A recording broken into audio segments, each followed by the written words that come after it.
Hi guys, welcome back to my channel. I'm Rhoda Daniel and today we'll be talking about leaving a legacy behind in this world. If we leave this world better than it was when we found it, that is going to be our legacy in this world.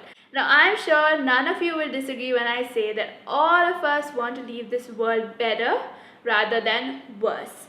But are we really thinking about it on a daily basis? Are we thinking about it when we go to work, when we go to college, when we go to school? Or do we only think about this, about leaving a legacy behind, when we are closer to the later years of our life or when we're faced with the real possibility of death? I am sure that all of us want to leave a legacy behind in this world, all of us. But we also have a very common excuse that all of us pretty much use, and that is but first. So we say, but first I need to do this, but first I need to do that, and only then am I going to think about what legacy I'm leaving behind in this world. If you really think about it, the people who have worked their entire life towards the betterment of the world are the ones who are most likely to leave a legacy behind in this world, because we never know how long we're going to live. I don't know whether I'm going to be alive tomorrow. I don't even know whether I'm going to be alive until this video is up. I don't know that for sure. So today we're going to talk about one person who left a big, massive dent on humanity, a big dent that we can be so proud of today. And we celebrated him last week, and even though he lived just 39 years of his life, that's a really young age, we're going to talk about how Martin Luther King Jr. left a legacy behind for all of us. So we are going to see what he did differently, and hopefully we can learn from him, understand what he did, and apply it to our lives, and in turn leave a legacy behind. So the first thing that he did differently was he took the anger that he had towards something, towards a situation, and he turned that anger into something productive and changed the situation, or at least tried to change it as much as he could. As a child, Martin Luther King Jr. faced a lot of racial discrimination at a scale that we can't even think about today. By law, he was supposed to give up his seat on a bus to a white person, even though he was already sitting on that seat. So that's a scale of inequality that was prevalent at that time, and that was something that made him really angry. He has said, which is recorded and it's a direct quote, that this was the angriest I have ever been. So he took that anger against injustice, and instead of accepting it and living with it, he tried to do something to change it. He believed that injustice anywhere is a threat to justice everywhere. So he took the steps to counteract that injustice. Today we live in a world where there's so many bad, wrong, unjust things happening in the world. So what are we doing about it? Are we sitting passively and just letting things happen? Or are we, like Martin Luther King, actually doing something about it? Now you might be thinking that you are not in a position of power or influence, you cannot organize massive protests against the system, but let me tell you honestly that you just need to do one small thing that can actually change history. Rosa Parks, all she did was refuse to get up from her seat from a bus. She was a very introverted lady. She was a shy lady. She did not speak much, but all she did was say, in her own words, by not getting up from her seat, that this is wrong and I'm not going to stand for it. And that small act is what made her a symbol for the civil rights movement.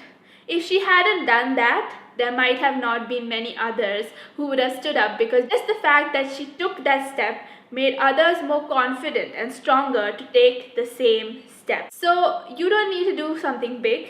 You can create awareness about things, you can educate people, you can use your influence wherever you are, in your workplace, in your friend circle. You can use social media. Social media is a big tool. You can use social media. You can join hands with other people or other organizations that are working towards the same cause, because there are many people out there wanting to make this world a better place. So join hands with those like-minded individuals. We can actually live our lives so that others will follow the way we are living. So are we going to do something or are we not? If you're not doing it right now, I would encourage you to do it, because that is the beginning of your legacy. The next thing that Martin Luther King Jr. did differently was that he did not compromise his standards or the values that he believed in. Now, he faced a lot of injustice, a lot of opposition, but through it all, no matter who he dealt with, whether he agreed with those people or not, he maintained his stature, he maintained his value system, he maintained his beliefs, and he behaved in a way that aligned with who he was. Now, often when we are faced with people who are arrogant, who are rude, who are disrespectful, who are violent, we think that in order to get them to understand or get them to change, we need to stoop down to their level. So we get down into that mud pit, ready to fight it out, ready to tell them why what they're doing is wrong. But the problem is that when we step into that mud pit, when we go down to their level, when we behave exactly how they behave, the only thing that happens is that we ourselves are covered in mud, and nobody can tell the difference between this person or that person or this value or that value, and everything becomes chaotic and everything becomes intermingled, and there's no difference between you or that other person that you were opposing. Darkness cannot drive out darkness. Only light can. Hate cannot drive out hate. Only love can. This is what Martin Luther King Jr. believed, and this is how he lived. One of the value systems that he had, which was inspired by our very own Mahatma Gandhi ji, was non-violence. He believed in non-violence regardless of the fact whether other people were violent towards him or not, and he maintained that stature until the day he died. To really make a difference in this world, we need to maintain who we are and what we stand for. We need to be consistent in order to earn the respect of others, in order for others to see what we really stand for. We cannot change ourselves just to get the attention of those who are at a different level from us. We cannot stoop, we cannot compromise, we cannot change just to get their attention.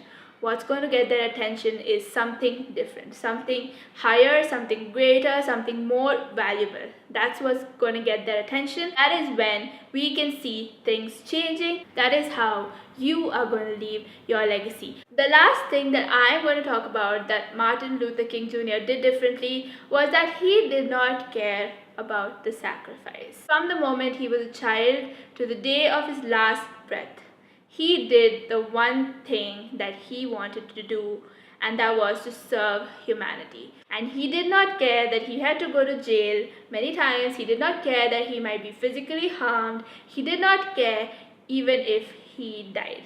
He was aware that there was sacrifice going to be needed, but he did not care. He believed very firmly that our lives actually begin to end on the day that we become silent about the things that matter. So it did not matter if you were alive trying to protect your life if you did not say anything about the things that mattered. And in his time, the thing that mattered was inequality. Today we live in such a scenario where even one single statement of challenge will have thousands of people threatening you physically, verbally, and even threatening your family. So we have become so scared of what to say and who to challenge. Forget physical threats.